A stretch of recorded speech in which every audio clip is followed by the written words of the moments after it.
Hi guys, welcome back to my channel. We will continue with enriching your German vocabulary with KI words from the German Duden, the most known and important dictionary in the German language. So because I had a little surgical thing on my shoulder, too much detail, we will do the word die Haut, the skin. Of course, I'm always open to suggestions. If you want another word, a specific one, let me know in the comments below. I will also put in the comments 3 words for next time and you can choose which one you like or make a really new suggestion. I'm looking forward to that. Okay, let's go. Oh, wie trügerisch sind Weiberherzen. I don't like this one.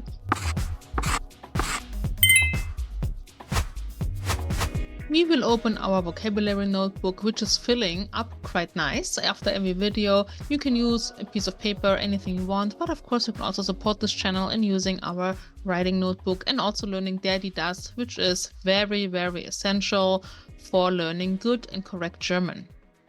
So let's go to our main word, Haut. Haut is female. So we go to H and the female one. You don't have to make it alphabetically, but you have always the choice to put the letter on the left side. So die Haut. And in English, our chosen foreign language, so to speak, of course you can write your mother language. It is the skin, die Haut. Now the skin, if we talk about skin, we can mean a little part of our skin, but the skin in general, we still have a plural, die Häute.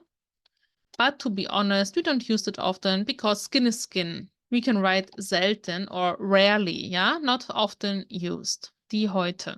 Let's find a nice typical sentence. Of course, someone has beautiful skin, yeah. We can say sie hat schöne, rosige Haut, for example, right? She has a beautiful peach-colored skin. Rosig is pink, but we don't mean this kind of pink, like the book here, this kind of pink, but only like a healthy color, a peach color. Sie hat schöne, rosige Haut, for example. This is typical accusative, haben. Etwas haben needs an accusative object. Another sentence where we don't have Haut in accusative or dative would be jede Haut ist schön. Every skin is beautiful. Jede Haut ist schön. If it's not dative, not accusative, just leave it blank. And another one, which is a saying, I don't want to be in his position or her position. We can say, ich möchte nicht in seiner Haut stecken. We don't mean literally, of course, yeah. So don't call the, I don't know who, but we mean I don't want to be in his shoes in English, in his position. In seiner Haut needs dative, yeah. In der Haut von jemandem stecken, to be in the position of somebody. We have many, many other sayings with the word Haut. If you want and you're interested in kind of sayings, expressions, and so on, let me know in the comments below. Our first word with M is coming now, which is der Muskel, the muscle. So let's write it here. The muscle, in plural, die Muskeln. Muskeln. Okay, what can we say with Muskeln? Let's make it a little medical. Of course, we can say he has nice muscles and stuff like this, but we already did this with the skin, right? Describing it. So let's say, for example, hat sich beim Sport einen Muskel gezerrt. Zerren means to tear up. Something is teared. So during sports, he teared a muscle. And you can see really nice. Of course, this helps you a lot here, the little table on every page. You see immediately, ah ja, einen Muskel. Of course, this must be Akkusativ. And another nice sentence, for example, wusstet ihr, dass das Herz auch ein Muskel ist? Did you know that the heart is also a muscle? This is an ASB sentence, therefore the heart is the muscle. ASB, nominative sentence, or Satz, let's make it German. If you want to check it out, this means the heart and also the muscle are in nominative and not accusative or dative. And another one, maybe somebody likes to show off a little bit with muscles. Why not? There are a lot of work. Let's say der Typ, the guy, gibt ständig mit seinen Muskeln an. Angeben, separable verb, to show off or to flash. So the guy always shows off with his muscles. Mit seinen Muskeln. We have mit, indication for dative. Also, our first letter with M in the female section will be Muskulatur. Sounds really medical, right? Die Muskulatur. I think the best way to translate it, muscular system. So it's a group of muscles. For example, I give you, of course, examples in a second. The plural also, we don't use it that much, but it would be die Muskulaturen. Seine Rückenmuskulatur ist sehr schwach. Meaning his back muscles, of course we can say also just back muscles, or his muscular system in the back, yeah, all the group of muscles in his back is very weak. Seine Rückenmuskulatur. And you can also see we make a compositor, 2 words in one, it's called compositor, composition of words, back muscles, seine Rückenmuskulatur. And we can also see this is our subject, therefore there is no cross in accusative or dative. Okay, next one. Let's make another nice example. Die Muskulatur der Beine wird täglich beansprucht. So we see a little more difficult or more detailed, refined words, of course, because we don't want to only say he eats 5 apples or he drinks a glass of wine. Yeah, we want to say a little bit more. That's why we do this. So the muscle system of the legs, der Beine, wird täglich beansprucht, is used daily. Okay, this is it. If you really insist on something that's an object, hat seine Bauchmuskulatur trainiert, for example. Yeah, he trained his abs, his stomach muscles, trainiert. And here we have a saying or a sentence that has an accusative object, so we can make our little cross here if you want. Of course, you can use also 2 lines. You don't have to push everything in 1 line. If you have the book, of course, you can write smaller, bigger, and do as much as you want and reuse it, of course. Hat seine Bauchmuskulatur trainiert. Let's go to the next one. Don't forget that this is only noun-related content. If you like and you want to do the same with verbs and adjectives, you have to do 2 steps. Go to my premium area and become a member there, and then you will have access to B1 and higher content also. And there you can leave in the comment section or in the public feed option your wish to do this. If I see many people, let's say 10 people or so, giving the interest and demand for verbs and adjectives in the same content here with the Duden, I will do these videos on my premium area and you can really enrich your vocabulary immensely. But first I need to know that there's a demand because they are really time consuming and a lot of work. I really enjoy doing them, but for now we stick with the nouns. Okay, we go to the neutral one because we have now das Fell. Das Fell meaning the fur. The fur. Das Fell, of course, the hair of animals, if you want to make it super easy. And die Felle. As you can see, in plural, it's always die in nominative, so you don't have to write die all the time. You can just write Felle if you want. And don't confuse it with this one. Not Fälle. Fälle with umlaut A means the cases. Yeah, careful. Okay, let's see. If we have the fur, we can literally refer to the hair of animals, but we can also refer to fur coats, like the coats or the fabrics, let's say it like this, made of animals. Yeah. So let's say we make an example sentence with that. Ist die Jacke aus echtem Fell? Meaning, is the jacket from real fur? Aus echtem. This is a dative sentence. You can see it's super nice here with the M. A good indicator, not always, because we have also the female ones and stuff. So ist die Jacke aus echtem Fell would be a dative question. By the way, if something is not real, we can say das Kunstfell, the artificial hair, yeah, the artificial fur, das Kunstfell. And just because I know that there is somebody in the comments who will say, oh, there's another word for fell, of this kind of fur. You're right. It's a good thing that you will say that. But this is another word. This would be Pelz.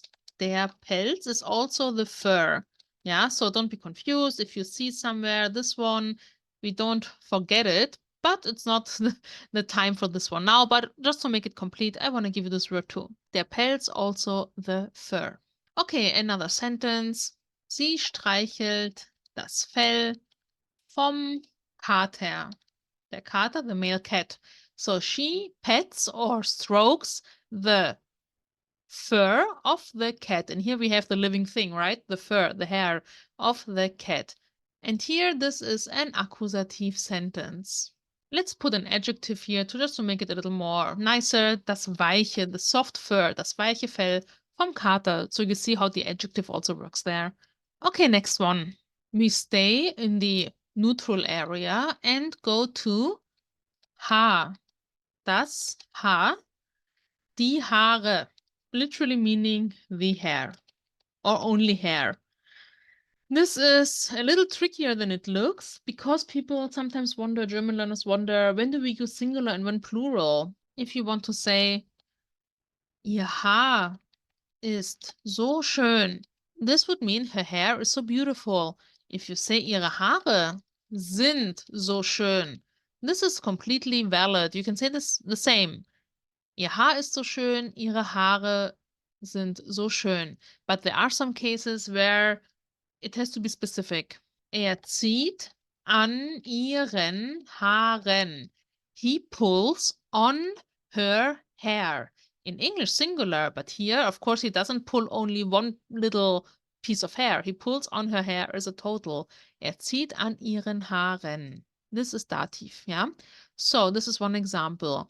And then we could also say, da ist ein Haar in der Suppe. There's a hair in the soup. This is specifically one hair. We cannot say, da sind Haare in der Suppe. When we say that, there are 2 or 3 hairs in the soup, which we don't want. Yeah, da ist ein Haar in der Suppe is really specific.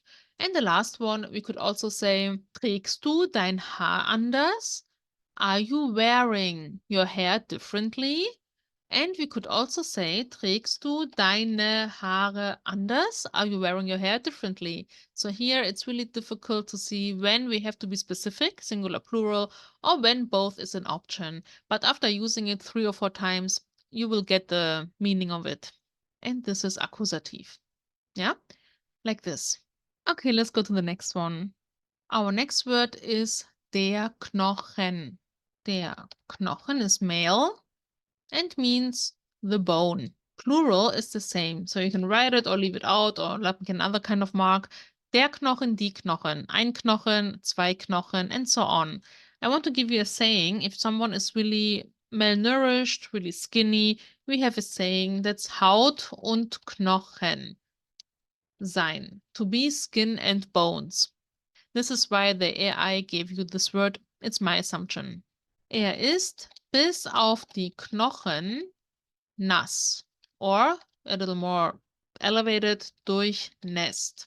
He is wet till the bone. So he's soaked, we would say in English. Soaked to the bone. Bis auf die Knochen would be accusative. Bis auf die Knochen durchnässt. Another nice sentence. Essen Hunde wirklich Knochen? Do dogs really eat bones? So this kind of bone is also in this category. It's also accusative. And of course, we can also break a bone, yeah? Er hat sich den, I don't know, which bone can we break? Hat sich den Armknochen gebrochen, yeah? Sounds a little brutal, yeah? He broke his arm bone. And we usually wouldn't say it. We would say, hat sich den Arm gebrochen. He broke his arm.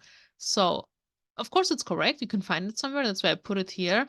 But normally, it's enough to say the body part. Only if someone asks really specifically, yeah, what happened, or the doctor is speaking to you, hat sich den Armknochen gebrochen. We can say this. And this would also be accusative, yeah? This is all accusative. It comes sometimes depending on the word and how we use it. Of course, I could say he plays with bones, and then with is Dativ. Spielt mit Knochen. But why should you learn this kind of sentence if it's not used that often or really specifically? And another one, and the last one, which you will not find in any other German video, I'm sure. This is like a premiere on YouTube. I'm sure nobody else gives you this. Die Schleimhaut, really not random, but not used in beginner's language. But now you know. Die Schleimhaut means the mucous membrane. I'm not choosing the words. I find it useful. Maybe you don't. You can skip it. But to be honest, why not know it? Because now you know the mucus, der Schleim, which is a really general term for everything that's like slimy. Schleim comes to other many important words. And Haut is our main word also.